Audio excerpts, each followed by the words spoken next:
So how do we make words? There's a few different ways that we could make words.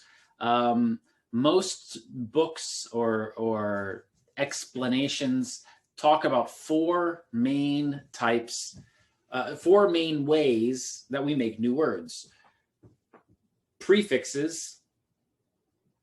These are things that come at the beginning of the word, things that we add to the beginning of the word. Right? Like if we say, we can say that somebody is bilingual. Right? This is an adjective, but we can say Marina is bilingual. She speaks two languages, English and Russian. Bilingual. Bi is a prefix, it means two. And we can change this prefix, right? We can say trilingual. This means three languages.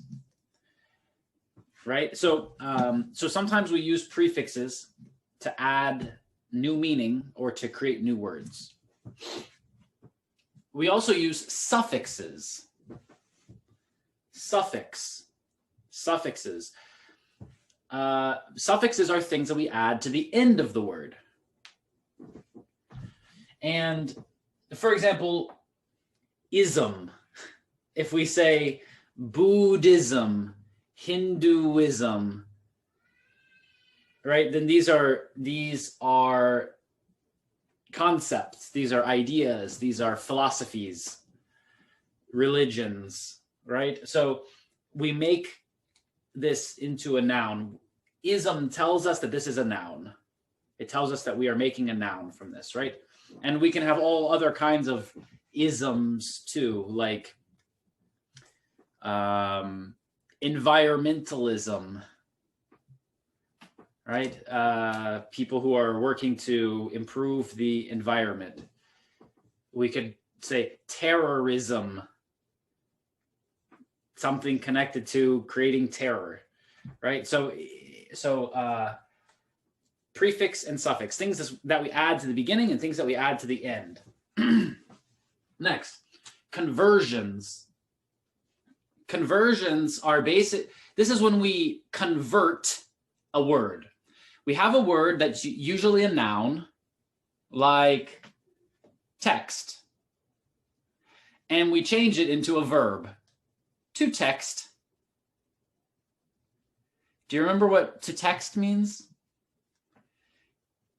It means to send an SMS message. To send an SMS message with your phone. This is to text.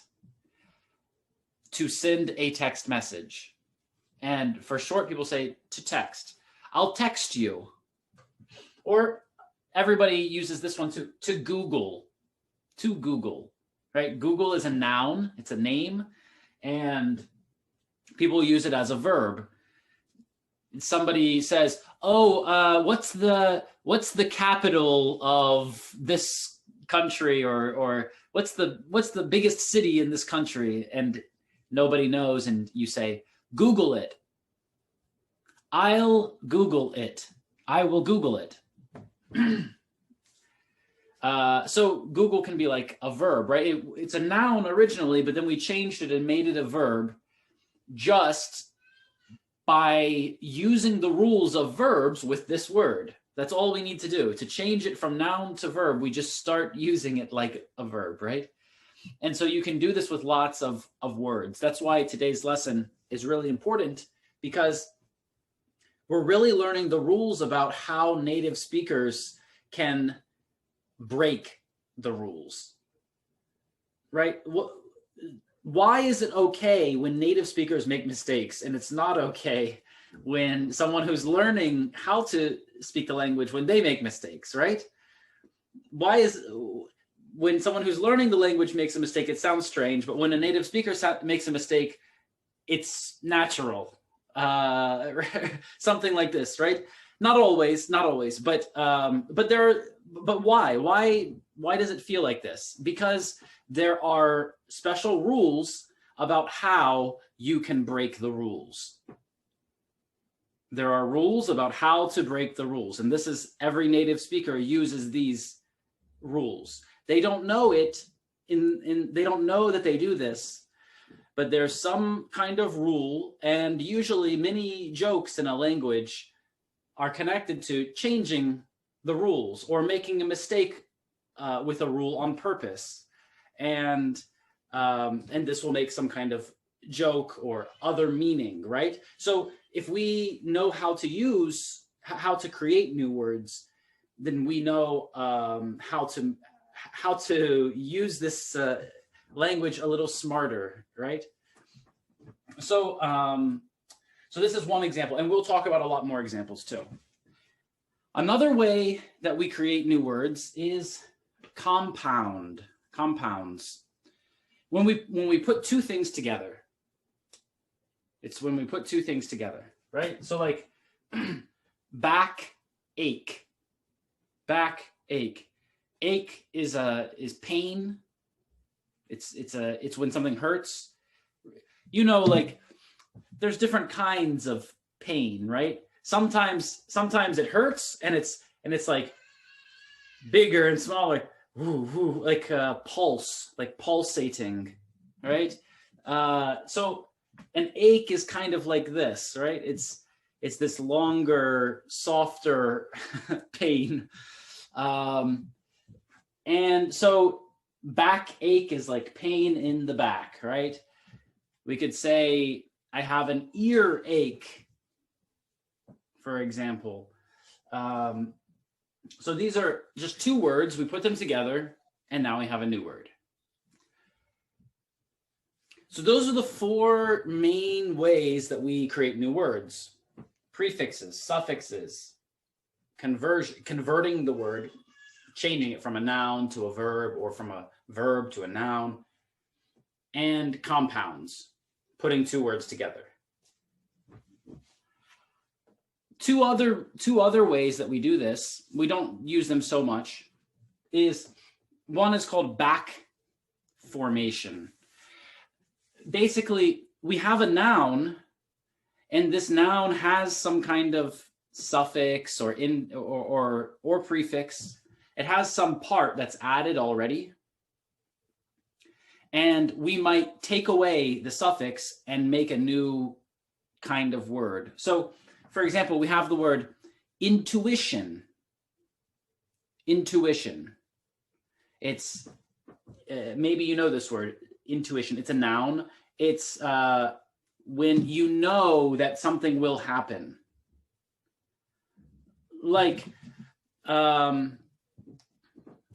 maybe you're walking down the street and two men walk past you and you don't think anything, but your friend who was a police officer, he has a feeling. He feels like something will happen. He knows something is not right, right? So he has this special feeling. He has intuition.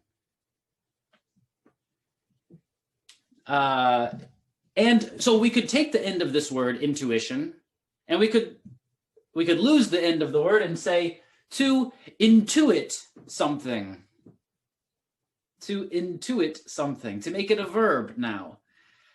So this is another way that sometimes people will do this. Or, for example, maybe you know the word enthusiasm. Enthusiasm. This is when someone is very excited, has a lot of energy to do it, right? They're very happy to do something. Like, hey, let's speak English today. And you're like, yes, let's go. We can say you are enthusiastic to learn English. You have a lot of enthusiasm, right? And so an English speaker could take the end of this word, because it's just a noun, enthusiasm, and they could cut it and say to enthuse. He enthused the crowd, for example. So this is another way that someone might make a new word, right? Even if it's not a real word. This is why it's important to know the rules, because sometimes this happens with things that are not real, or with a new name of something that we only learn now, right? with coronavirus, this was a very interesting example because many people needed to start talking about this in English quickly. And so we developed many different nicknames. And in every language now, there's some kind of nickname for this, right? There's COVID, COVID-19, Corona, coronavirus, the virus. There's a lot of different names, right? So this is also another way that we make new words, through abbreviation, right? There's the long name, and then we just make it short. Instead of saying that something is fabulous, you could say it's fab. People will understand. In the UK, typically you don't say. You can say he went to university, but you can also say he went to uni. He went to uni. In American English, we don't say it like this, but in British English, this is okay. And a very American English one is this one. Sup. This is what's up. What's up? Sup.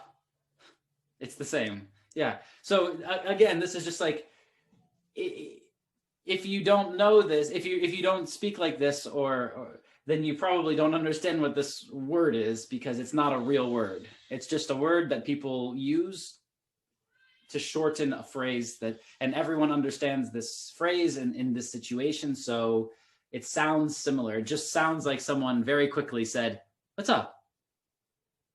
Sup?" Right. Okay, so these are some different ways that we make different words.